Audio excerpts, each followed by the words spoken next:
శాంతి. ఈరోజు Murali date 19 October 2023. బాబా చెప్తున్నారు, మధురమైన పిల్లల్లారా, చదువును ఎప్పుడూ కూడా మిస్ చేయరాదు. చదివించే తండ్రి పైన స్థిరమైన నిశ్చయం ఎప్పుడు ఉంటుందో అప్పుడే చదువు పైన కూడా చాలా ఆసక్తి ఉంటుంది. నిశ్చయ బుద్ధి కల పిల్లలు మాత్రమే సేవ చేయగలుగుతారు అని బాబా అంటున్నారు. ఈరోజు మురళిలోని ప్రశ్న, బాబ్దాదా తన పిల్లల నుండి ఏ సమాచారం విని చాలా సంతోషిస్తారు?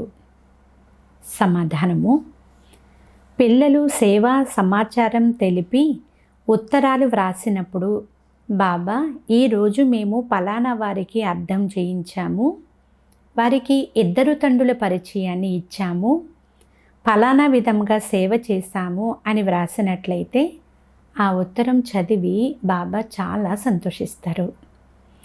కేవలం ప్రియమైన స్మృతులు, క్షేమ సమాచారాలు తెలిపే జాబులు వ్రాసినంత మాత్రాన బాబా కడుపు నిండదు. బాబా తనకు సహయోగం చేసే పిల్లల్ని చూసి చాలా సంతోషిస్తారు.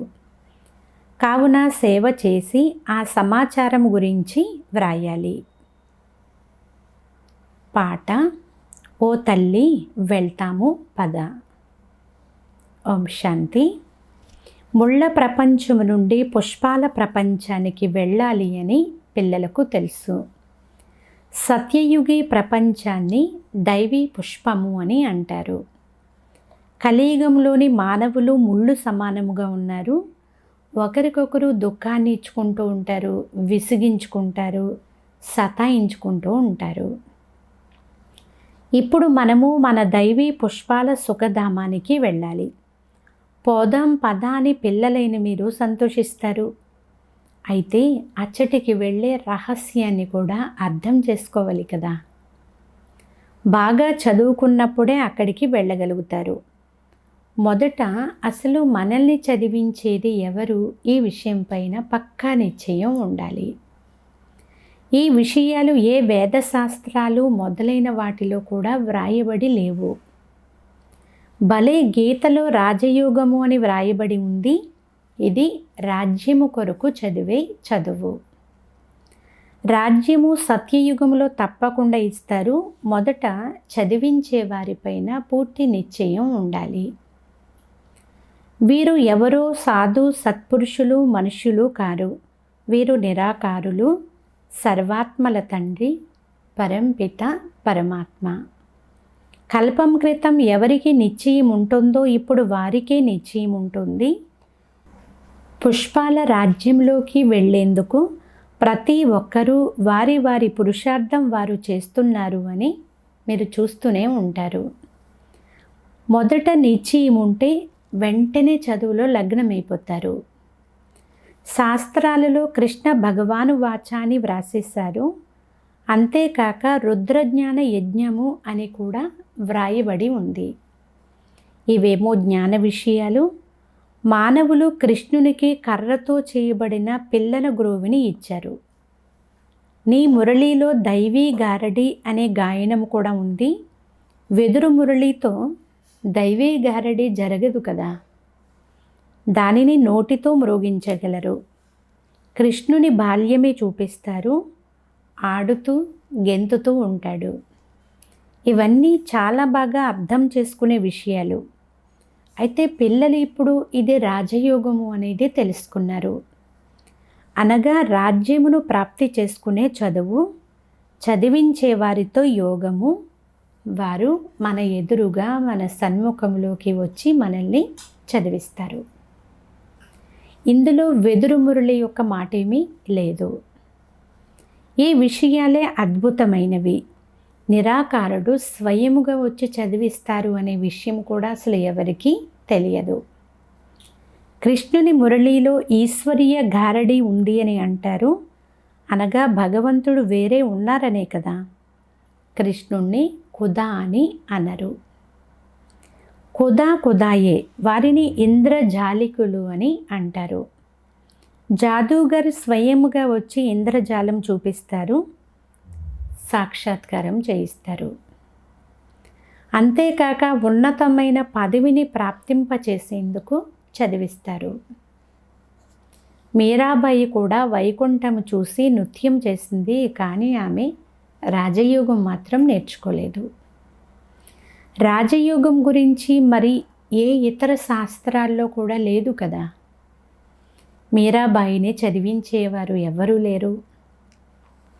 మీరా పేరు కూడా భక్తుల మాలలో ఉంది, కానీ ఇదైతే జ్ఞానమాల. రెండింటికి రాత్రికి పగులుకున్నంత వ్యత్యాసం ఉంటుంది అని బాబా చెప్తున్నారు. జ్ఞానము ఎంత ఎక్కువగా గ్రహిస్తారో అంత ఉన్నతముగా అవుతారు అని ఇప్పుడు పిల్లలు అర్థం చేసుకున్నారు. తప్పకుండా భక్తిమాల కూడా ఉంది, అందులో కూడా నెంబర్ వారీగా ఉన్నారు. వారి పేరు ప్రసిద్ధిగాంచింది. ఆ జ్ఞానం మరెవ్వరిలోనూ లేదు. కావున ఈ జ్ఞానమిచ్చే అథారిటీ అయిన తండ్రి అని అర్థం చేయించాలి. వారు బ్రహ్మ ముఖ కమలము ద్వారా బ్రాహ్మణులను రచించారు అని, వారికి సర్వ వేదశాస్త్రాల సారాన్ని వినిపిస్తారు అని అంటారు. శివబాబాకైతే శాస్త్రాలు ఇవ్వలేము, ఎందుకంటే వారు నిరాకారులు. కావున బ్రహ్మ ద్వారా అర్థం చేయిస్తారు. ఈ యుక్తి రచించారు, కానీ ఈ విషయాలన్నీ అర్థం చేయించేవారు ఆ ఒక్కరు మాత్రమే. బ్రహ్మ ద్వారా సారము తెలుపుతారు, అనగా అర్థం చేయించేవారు తప్పకుండా వేరేవారు కదా. ఇప్పుడు మీరు ప్రత్యక్షముగా చూస్తారు. జ్ఞానసాగరులైన శివబాబా మనకు తండ్రి కూడా అయ్యారు. వారు సన్ముఖంలో కూర్చుని ఉన్నారు. వారు భారతదేశంలోనే వస్తారు. తప్పకుండా బ్రహ్మ తనువులోకి ప్రవేశం చేస్తారు. ఇది బ్రహ్మ శరీరము. ప్రజాపిత బ్రహ్మ ఉండడం కూడా చాలా అవసరము. తప్పకుండా ప్రజాపిత బ్రహ్మ ద్వారానే తండ్రి వచ్చి బ్రాహ్మణ ధర్మాన్ని రచిస్తారు. ధర్మమును ఎలా స్థాపిస్తారో కూడా మీకు తెలుసు. మీరు ప్రాక్టికల్గా బ్రహ్మ సంతానము. మేము బ్రాహ్మణీలమని తండ్రి నుండి వారసత్వం తీసుకుంటున్నాము అని మీరు అంటారు. శిష్యులు ఎప్పుడూ వారసత్వం తీసుకోలేరు. పిల్లలు మాత్రమే తండ్రి నుండి వారసత్వమును తీసుకోగలుగుతారు. మీరు వచ్చి అనంతమైన పిల్లలుగా అయ్యారు. యేసుక్రీస్తు అనుచరులని అంటారే కానీ పిల్లలు అని అనరు. అలాగే బుద్ధుని అనుచరులు, గురునానక్ అనుచరులు అని అంటారు, కానీ పిల్లలు అని అనరు. కానీ ఇక్కడైతే మీరు పిల్లలుగా ఉన్నారు కదా. ప్రజాపిత కూడా తండ్రి, శివబాబా కూడా తండ్రి, కానీ వారు నిరాకారులు. ఈ సాకారుడు వేరుగా ఉన్నారు. ఈ సాకారము ద్వారానే శివబాబా పిల్లలను రచించారు. ఇప్పుడు మీలో కూడా కొంతమందికి పక్కా నిశ్చయం ఉంది, కొంతమందికి అంత నిశ్చయం లేదు. బాబా అంటున్నారు, ఇది చాలా పెద్ద లాటరీ. మీరు శరీర నిర్వహణార్థం కర్మలు కూడా ఆచరించాలి. ఈ జ్ఞానము కూడా నేర్చుకోవాలి. ఈ చదువులో చాలా శ్రమ కూడా చేయాల్సి ఉంటుంది. ఇక్కడ కూడా తండ్రి చెప్తున్నారు, ఒక గడియ అర్ధ గడియ తప్పకుండా చదవండి. ఏ కారణంగానైనా ప్రతిరోజు చదవలేకపోతే కనీసం మొదట 7 రోజులు చదివి ఆ తరువాత మురళి ఆధారంతో జ్ఞానములో నడవగలరు. లక్ష్యాన్ని పట్టుకున్నారు. ఇక మిగిలిన శాఖలు, కొమ్మలు, ఆకులు మొదలైనవన్నిటినీ అర్థం చేసుకోవడం, ఇవన్నీ కూడా చక్రంలో వచ్చేస్తాయి. మీకు 84 జన్మల రహస్యము కూడా అర్థం చేయించారు. ఈ రహస్యము సృష్టి చక్రంలో సార రూపంలో క్లుప్తంగా, కల్పవృక్షంలో చాలా విస్తారముగా ఉంది. ఇది మనుష్య సృష్టిలోని రకరకాల ధర్మాలను తెలుపుతుంది అని అర్థం చేయించడం జరిగింది. మొదట ఒకే ధర్మం ఉంటుంది, ఆ తరువాత వృద్ధి చెందుతుంది. ఏ విధంగా వృద్ధి చెందుతుందో పునాది ఎలా ఏర్పడిందో కూడా చూపించారు. ఎంత స్వాభావికమైన సహజమైన రహస్యము. డ్రామాను, వృక్షాన్ని అర్థం చేసుకుని బుద్ధిలో ధారణ చెయ్యాలి. అంతేకాదు స్వయము ధారణ చెయ్యాలి, ఇతరులకు అర్థం చేయించాలి. ఇద్దరు తండ్రుల పాయింట్నైతే తప్పకుండా అర్థం చేయించాలి. అనంతమైన తండ్రి నుండి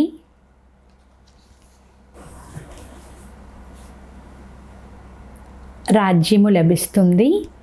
దాని కొరకు రాజయోగము తప్పకుండా నేర్చుకోవలసి ఉంటుంది. స్వయం పరంపిత పరమాత్మయే స్వర్గ స్థాపన చేస్తారు. దానిని కృష్ణపురము అని కూడా అంటారు. కంసపురంలో కృష్ణపురము స్థాపించబడదు. అలా స్థాపించేందుకు సంగమయుగం ఉంచబడింది. పిల్లలైన మీకు ఇది సంగమయుగం కదా, మరి మిగిలిన అందరికీ ఇది కలయుగము. మీరు మాత్రమే మళ్ళీ సంగమయుగం నుండి సత్యయుగంలోకి వెళ్తారు. ఇందులో నిశ్చయం ఉండాలి కదా, ఇప్పుడు మనం సంగమయుగంలో ఉన్నాము అని. సంగమయుగం గుర్తుంటే సత్యయుగం కూడా గుర్తుంటుంది. అంతేకాదు సత్యయుగాన్ని స్థాపన చేసిన వారు కూడా స్మృతిలో ఉంటారు. కానీ క్షణక్షణము మర్చిపోతున్నారు. ఇప్పుడు మనం సంగమయుగంలో ఉన్నాము అని మీరు అర్థం చేసుకున్నారు. కల్పము యొక్క సంగమయుగంలోనే అనంతమైన తండ్రి వస్తారు. కానీ గీతలో పొరపాటు చేసేసారు. గీతతో సంబంధం ఉండేవి భాగవతము, మహాభారతము మొదలైనవి మాత్రమే. తండ్రి అర్థం చేస్తున్నారు, మీరందరూ సీతలు, నేనొక్కడే రాముడిని. మీరు రావణ రాజ్యము అనే లంకలో ఉన్నారు. ఆ లంక కాదు, అక్కడ రావణ రాజ్యం లేదు. సత్యయుగంలో లంక మొదలైనవి ఏమీ ఉండవు. ఆ వైపు బౌద్ధ ధర్మం ఉంది. ఇప్పుడు బౌద్ధ ధర్మం చాలా వ్యాపించి ఉంది. భారతదేశం మొదట సంపూర్ణ పవిత్రముగా ఉండి అందులో సుఖశాంతులు కూడా ఉండేవి అని, ఒకే దేవీ దేవతా ధర్మం ఉండేది అని పిల్లలకు అర్థం చేయించబడింది. మొదట వీరు మన అనంతమైన తండ్రి అని, వారి నుండి వారసత్వం తీసుకోవాలి అని పక్కా నిశ్చయం ఉండాలి. పురుషార్థంలో ఎప్పుడు కూడా పొరపాటు చేయకూడదు. బాబా అంటున్నారు, అసలు నిశ్చయం లేకుండా పురుషార్థం ఎలా చేయగలుగుతారు? తండ్రి చదివిస్తారు, వారి నుండి స్వర్గ వారసత్వం సదా కొరకు సుఖము లభిస్తుంది. ఇది తప్పక లభించి తీరుతుంది. నిశ్చయం లేకుండా, లక్ష్యము అనేది లేకుండా పాఠశాలలో కూర్చోలేరు. అక్కడ చాలా సబ్జెక్టులు ఉంటాయి, మార్జిన్ ఉంటుంది. అనగా ఏ సబ్జెక్ట్ అయినా తీసుకోవచ్చు. ఇక్కడ ఉండేది ఒకే ఒక్క సబ్జెక్టు. దాని ద్వారా ఎంత గొప్ప రాజధాని స్థాపన అవుతుంది. చదవని వారు చదివిన వారి ముందు సేవకులుగా అవుతారు. ప్రజలలో కూడా మంచి ప్రజల ముందు తక్కువ స్థాయి ప్రజలు సేవకులుగా అయిపోతారు. ప్రజలలో కూడా నెంబర్ వారీగా ఉంటారు. కొందరు పేదవారిగా, మరికొందరు షావుకారులుగా ఉన్నారు. ఒకరు మరొకరితో కలవరు. ఇది ఎటువంటి అద్భుతమైన డ్రామా! మానవులందరికీ ప్రత్యేక పాత్రలు, రూపురేఖలు డ్రామాలో పాత్ర చేయడానికి నిశ్చయింపబడి ఉన్నాయి. ఇవన్నీ ధారణ చేసి తెలపవలసిన ఎంతో రహస్యమైన విషయాలు అందరూ అర్థం చేయించలేరు. ఎంతో మంచి విషయాలను అర్థం చేయిస్తారు. నిశ్చయంలోనే కదా విజయం ఉంది. నిశ్చయం ఉన్నప్పుడే చదువును కూడా బాగా చదువుకుంటారు. కొంతమంది సంశయబుద్ధి కలవారిగా ఉన్నారు అనుకోండి, వారి చదువును అంత బాగా చదవలేరు. ఓహో, మాయ వెంటనే తుఫాను కలిగించి సంశయంలో పడేస్తుంది. సంశయ బుద్ధి వినశ్యంతి. పైకి ఎక్కారు అంటే వైకుంఠ రసం చవి చూస్తారు, క్రింద పడ్డారు అంటే చూర్ణం చూర్ణం అయిపోతారు అంటున్నారు బాబా. చాలా వ్యత్యాసం ఉంది కదా. క్రింద పడ్డారు అంటే చండాలురుగా అయిపోతారు. పైకి ఎదిగారు అంటే ఒక్కసారిగా చక్రవర్తులుగా అయిపోతారు. మొత్తం ఆధారమంతా చదువుపైనే ఉంది. నిరాకారులు శిక్షకుడుగా అవుతాడు అనేది మీరు ఎప్పుడైనా విన్నారా? ఇప్పుడు శివ్ బాబా ద్వారా వింటున్నారు. మీకు నిశ్చయమైపోయింది. బాబా అంటున్నారు, నేను మీకు తండ్రిని, పతిత పావనుడను. నన్ను జ్ఞాన సాగరుడు అని కూడా అంటారు. జ్ఞానము ద్వారా చక్రవర్తులుగా తయారవ్వాలని నిశ్చయం ఉండాలి కదా. నిశ్చయములోనే మాయ విఘ్నాలు కూడా కలిగిస్తుంది. శత్రువు మీ ఎదుటే నిలిచి ఉన్నాడని మీకు తెలుసు.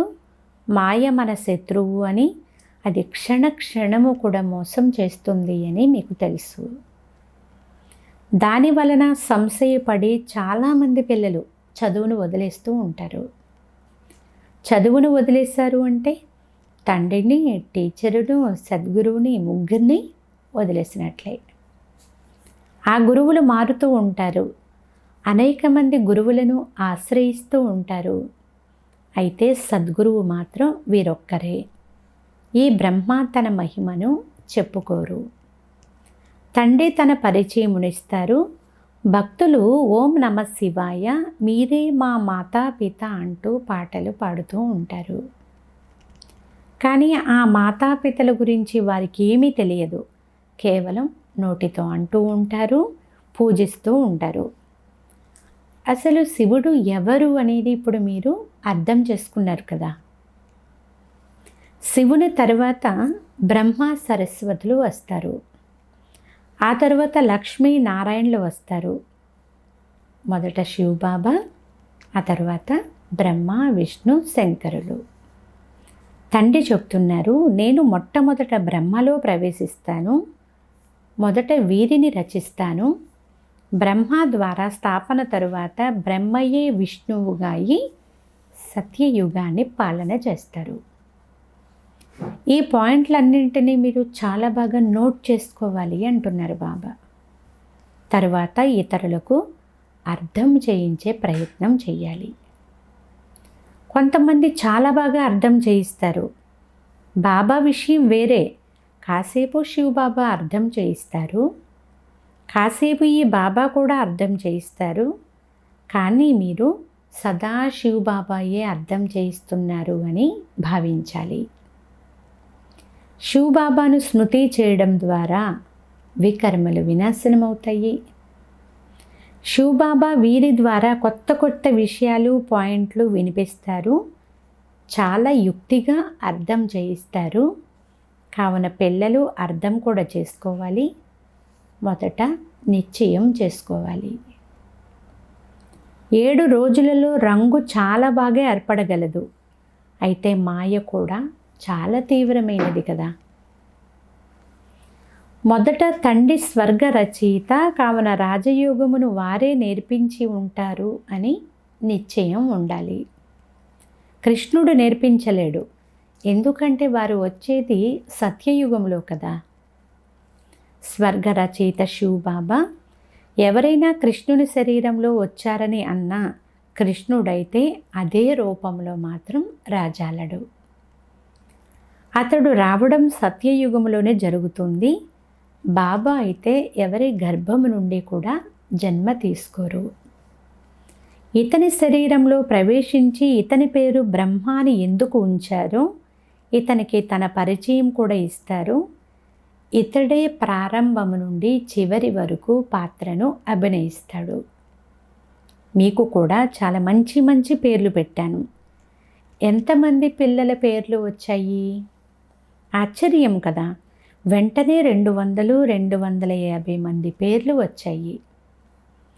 ఇక్కడి బ్రాహ్మణులు ఇన్ని పేర్లు వెంటనే ఇవ్వలేరు. సందేశి అయితే క్షణంలో ఇన్ని పేర్లు తీసుకొచ్చారు. అనంతమైన తండ్రి ఆ పేర్లు ఉంచారు. అద్భుతం కదా. అద్భుతమైన తండ్రి, అద్భుతమైన లక్ష్యము. మీరే రాజాదిరాజులుగా అవుతారు. లక్ష్మీనారాయణల చిత్రము చాలా స్పష్టముగా ఉంది. పైన త్రిమూర్తి చిత్రం చాలా ఖచ్చితంగా ఉంది. 84 జన్మలు తప్పకుండా తీసుకోవాలి. కలియుగాంతము పతితము, సత్యయుగం ఆది పవిత్రము. పిల్లలు సేవకు రుజువునివ్వాలి. బాబా మేము ఇటువంటి చిన్న చిన్న కరపత్రాలు అచ్చు వేయించాము అని చూపించాలి. పైభాగములో శివుడు, త్రిమూర్తి మరియు ఇద్దరు తండ్రుల పరిచయం తప్పకుండా ఉండాలి. ఈ పాయింట్లో తప్పకుండా ఉండాలి కదా. అటువంటి కరపత్రాలు అచ్చు వేయించి బాగా సేవ చేసి సమాచారమును బాబాకు తెలపాలి. అప్పుడే తండ్రి హృదయాన్ని అధిరోహిస్తారు. మీరు వ్రాసే ఉత్తరాలలో కేవలం క్షేమ సమాచారాలే కాదు, సేవ చేసి బాబా మేము పలానా సేవ చేశాము అని సేవ యొక్క ఆ సమాచారాన్ని బాబాకు ఉత్తరం రూపంలో వ్రాయాలి. కేవలము ప్రియస్మృతులు తెలిపినందువలన బాబా కడుపు నిండదు. ఇక్కడ కడుపు నిండడము అంటే బాబా అంతగా సంతోషించరు. ఈరోజు పలానా వారికి అర్థం చేయించాము, ఈరోజు పతికి సేవ చేశాము, చాలా సంతోషించాడు, పలానా విధముగా సేవ చేశాము అంటే సమాచారమును బాబాకు వ్రాయాలి కదా. ఇద్దరు తండ్రుల పాయింట్ చాలా ముఖ్యము. అనంతమైన తండ్రి స్వర్గరాజ్య భాగ్యమును ఇచ్చేవారు. మీరు ఎంత మధురాతి మధురమైన పిల్లలు, వీరంతా కూడా దత్తత తీసుకోబడిన పిల్లలు అని తండ్రి అర్థం చేయించారు. ఎంతమంది పిల్లలు అంటే వీరంతా దత్తత తీసుకున్న పిల్లలే అవ్వగలరు. వారు ధర్మమును అనుసరించే పిల్లలుగా ఉంటారు. ఇక్కడ మీరు పిల్లలు, తండ్రి కూడా ఇటువంటి పిల్లలను చూసి చాలా సంతోషపడతారు. వీరంతా నా పిల్లలు అని అంటారు. ఇప్పుడు చివరి పాత్రను మీరు అభినయిస్తున్నారు. స్వర్గ స్థాపనలో నాకు సహాయం చేసేందుకు నా సాథీలుగా అయ్యారు. ఇది రుద్రుడైన శివబాబా వారి రాజస్వ అశ్వమేధ జ్ఞాన యజ్ఞము. శివబాబా స్వర్గ స్థాపన ఎలా చేస్తారు? మొదట బ్రహ్మ మరియు బ్రాహ్మణుల ద్వారా రుద్ర జ్ఞాన యజ్ఞాన్ని రచించారు. దాని ద్వారా స్వర్గ స్థాపన అవుతుంది. కావున తప్పకుండా బ్రాహ్మణులే యజ్ఞాన్ని నిర్వహించాలి అని బాబా చెప్తున్నారు. అచ్చా, మధురాతి మధురమైన అపురూపమైన పిల్లలకు మాతాపిత బాబ్దాదాల ప్రియ స్మృతులు మరియు గుడ్ మార్నింగ్. ఆత్మిక పిల్లలకు ఆత్మిక తండ్రి నమస్తే. ఆత్మీయ తండ్రికి ఆత్మీయ పిల్లల యొక్క ప్రియ స్మృతులు, గుడ్ మార్నింగ్ మరియు నమస్తే నమస్తే నమస్తే.